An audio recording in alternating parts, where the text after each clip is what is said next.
Hey there, Mr. Eidson.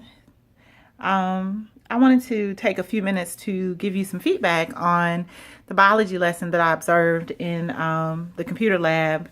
It's been a couple of days, weeks, maybe. It was February the 23rd, February 23rd. So first, I guess I should say forgive me for failing to give you feedback sooner. I've been walking around with this sheet of paper ever since then.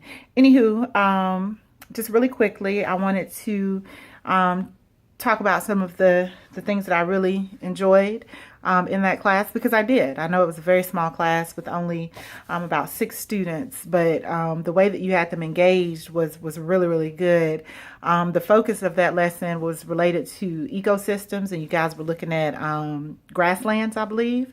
So the first thing that I noticed and appreciated was the fact that before you just released those students directly to the gizmo that they were going to complete, you actually took the time out to connect to their prior knowledge and to build background knowledge by asking them, if they knew what a prairie was. And when they didn't know what a prairie was, you took it to a prairie dog. And, ultimately you had a young man who looked it up without even you directing him to, and that was really cool.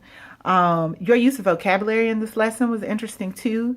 I didn't see any, explicit vocabulary instruction, but you modeled how to use those words in context. I mean, just the way that you were asking questions and making statements to your students using words like biomes and deciduous and conifers let me know that your students are used to you using the vocabulary that is related to this standard that dealt with ecosystems. Now, I will say the one thing that I noticed is that you did not have a standard or a learning target posted. And I know it can be challenging sometimes because, you weren't in your regular classroom, but do make a point to post that standard and learning target regardless of what room you're in.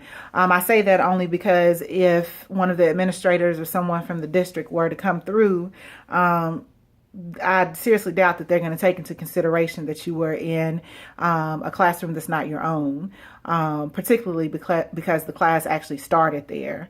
So just, take that standard and that learning target with you. I really think that you're doing a great job of promoting critical thinking skills, both by using gizmos and by the questions that you're asking. Back on the vocabulary, the subject of vocabulary, you mentioned or you gave a lot of praise for one student who corrected you. You said a food chain, and then the young man said, you mean an energy chain. And the praise that you gave to that young man for his, stepping up the vocabulary is the kind of thing that makes students want to do that more. So that's really all I have to say. I will type these notes up and send you some feedback written on the Clayton County Public Schools official form. But in the meantime, in between time, I just wanted to take a few minutes to let you know that I had not forgotten about you and that I did really appreciate your lesson. Again, particularly that you didn't just say, here's the gizmo, do it. You actually took time and went through it with them. You made sure to activate prior knowledge. You built upon what knowledge was already there. And then your use of vocabulary with your students was very impressive.